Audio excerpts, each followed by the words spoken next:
Halo pemirsa, apa kabar Anda? Senang sekali berita satu malam kembali hadir untuk menemani Anda. Dan selain 3 berita utama tadi, selama 1 jam ke depan kami akan menghadirkan berita lainnya, baik dari dalam negeri maupun mancanegara. Bersama saya Srina Kirana, inilah berita satu malam selengkapnya, BTV Televisi paling menghibur. Kita awali berita satu malam selengkapnya dengan informasi sebuah rumah yang dijadikan sebagai tempat penitipan sepeda motor karyawan pabrik di Kabupaten Kudus, Jawa Tengah terbakar hebat. Pemirsa diduga mengantuk saat berkendara, sebuah mobil truk menabrak minibus yang terparkir di bahu jalan di Kelurahan Baru, Kabupaten Majene. Pemirsa, puncak perayaan Natal Nasional tahun 2024 digelar di Indonesia Arena, Jakarta. Presiden Prabowo dan Wapres Gibran turut hadir.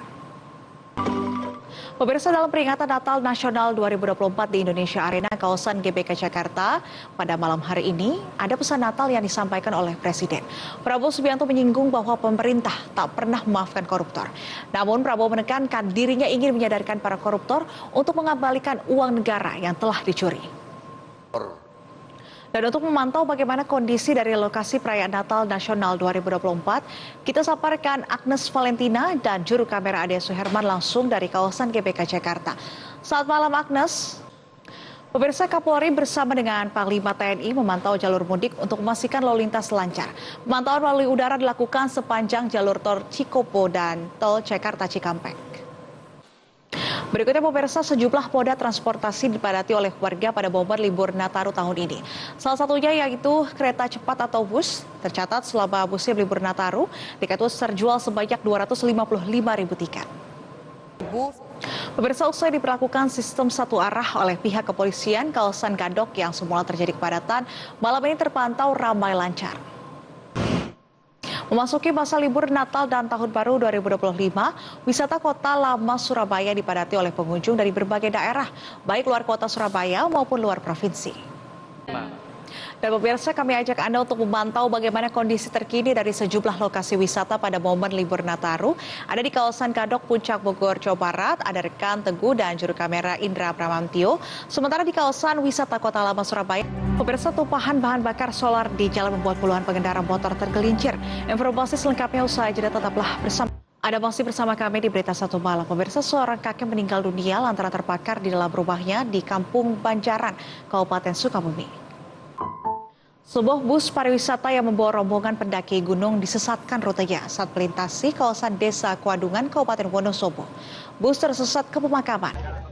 Pemirsa, akibat tumpahan bahan bakar minyak jenis solar, puluhan sepeda motor dan mobil di Bandar Lampung tergelincir. Warga sekitar dan petugas bahu-membahu untuk menyelamatkan korban. Pemirsa, aksi perampokan terjadi di kawasan perumahan di Kota Wisata Kabupaten Bogor, Jawa Barat. Dalam peristiwa ini, pelaku berhasil membawa kabur mobil mewah berjenis SUV milik korban. Dan hingga kini polisi masih melakukan penyelidikan terhadap kasus tersebut. Pemirsa, aksi nekat komplotan perampok yang terjadi pada sebuah rumah mewah di kawasan Kota Wisata Cibubur menjadi sorotan publik. Selain dilakukan pada siang hari, pelaku juga berhasil menggondol sebuah mobil milik korban yang disekap di dalam rumah. Dan untuk membahasnya, kita telah terhubung dengan Lucky Durhadianto, kriminolog Universitas Budi Luhur. Pemirsa, Presiden Republik Indonesia Prabowo Subianto memanggil sejumlah ketua umum partai politik di kediaman Kepala Negara di Jalan Kertanegara, Jakarta Selatan pada Sabtu sore. Pemirsa, Berita Satu Malam akan kembali dengan informasi dari film yang akan rilis tahun depan. Informasi selengkapnya usai jeda, tetaplah bersama kami. Terima kasih Anda masih bersama kami di Berita Satu Malam. Pemirsa, Donian yang terkenal sebagai aktor, sutradara, dan produser film akan kembali menunjukkan kebolehannya dalam bela diri melalui film The Prosecutor. Kontribusinya pada film ini tidak hanya sebagai sutradara, melainkan juga pemeran utama. Pemirsa, satu lagi film yang juga akan tayang pada Januari 2025, yaitu Lagu Cinta Untuk Mama. Film ini mengangkat judul yang sama dengan lagu sebagai sumber inspirasinya, yakni Lagu Cinta Untuk Mama yang diciptakan oleh Raisa Anggiani bersama dengan Peter Taslim dan Andi Rianto. Berita Satu Malam akan kembali usai jeda, tetaplah bersama kami. Pemirsa, sebuah rumah yang dijadikan sebagai tempat penitipan sepeda motor karyawan pabrik di Kabupaten Kudus, Jawa Tengah terbakar hebat. Pemirsa, demikianlah Berita Satu Malam hari ini. Saya Srina Kirana pamit undur diri. Jangan lupa untuk ikuti seluruh media sosial BTV baik di Instagram, X, dan YouTube. BTV Televisi paling menghibur.